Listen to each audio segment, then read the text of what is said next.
J'espère que vous allez bien. De notre côté aussi, on se porte très bien par la grâce de Dieu. Alors, sur ce plateau, nous sommes dans les cris de la sentinelle qui a retenti. Comme nous dit souvent notre Père, écoutez et votre âme vivra. Ce soir, nous avions reçu un homme de Dieu, un homme établi par Dieu qui n'est autre que l'apôtre Ange Céleste. Bonsoir, papa. Bonsoir. Vous allez bien? Très bien. Amen. Alors, ce soir, papa a un message édifiant, un message qui bénira ta vie et qui bénira aussi ma vie pour nous. Ce soir, papa, qu'est-ce que vous avez apporté comme nourriture à vos enfants? Oui, c'est très important, le message que nous aimerons partager avec les enfants de Dieu qui nous suivent de partout. Alors, j'aimerais parler sur le bonheur. Le bonheur, ce n'est pas le fait d'avoir des enfants, de l'argent, des voyages, l'élévation, le moment de gloire. Non, ce n'est pas ça le bonheur. Pourquoi? Nous allons prendre une pensée de la Bible qui définit qu'est-ce qui fait le bonheur de l'homme. Nous allons prendre le livre de Proverbes, chapitre 16, le verset 20. Cela peut chambouler et choquer les gens qui nous suivent.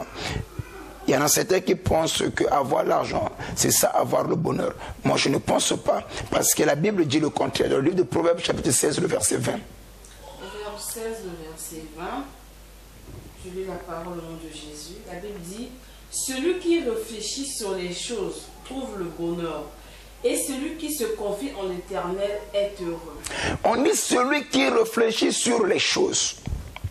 Or, beaucoup de gens n'ont pas le bonheur parce qu'ils ne réfléchissent pas sur les choses. Écoutez, lorsque un jour, il y a eu un homme que j'aime beaucoup plus dans la Bible, l'homme intègre, à son époque, au nom de Job.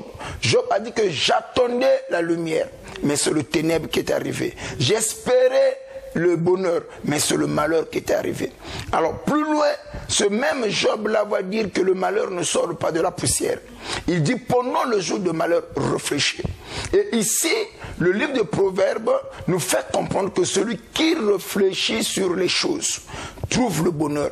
Donc, pour avoir le bonheur, tu dois commencer à réfléchir sur les choses. Les choses, tout ce qui t'arrive, les choses que tu vois, et que tu dois pousser tes réflexions. Pourquoi? Comment?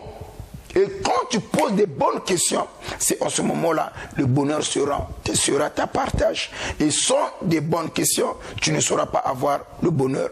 Alors, pour que tu puisses avoir le bonheur, c'est vrai, la Bible dit que l'argent répond à tout, mais l'argent ne fait pas tout.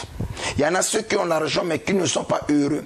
Il y en a ceux qui ont l'argent, qui ne sont pas en paix. Mais quand tu vas commencer à réfléchir sur les choses, d'après ce que la Bible nous dit, tu auras le bonheur. Apprends à réfléchir sur les choses. Apprends à examiner toutes les choses qui t'arrivent dans la vie. C'est en ce moment-là que tu auras le bonheur, que le bonheur sera ta partage. Le bonheur va t'accompagner. Pour que le bonheur puisse t'accompagner, tu dois commencer à réfléchir sur les choses. Quelque chose que nous ne faisons pas. Alors, tu dois réfléchir toutes les fois quand tu vois les choses t'arriver, bon ou mauvais. C'est comme ça que tu auras le bonheur dans la vie. Et ta vie aura un bon sens. C'est le message que j'avais à partager avec les enfants de Dieu qui nous suivent. Merci beaucoup, l'homme de Dieu. Ça a été vraiment très très bénéfique pour moi surtout et pour ceux qui nous suivent aussi. Un message très important sur le bonheur. Parfois, certaines choses qui nous arrivent dans la vie, on ne réfléchit pas.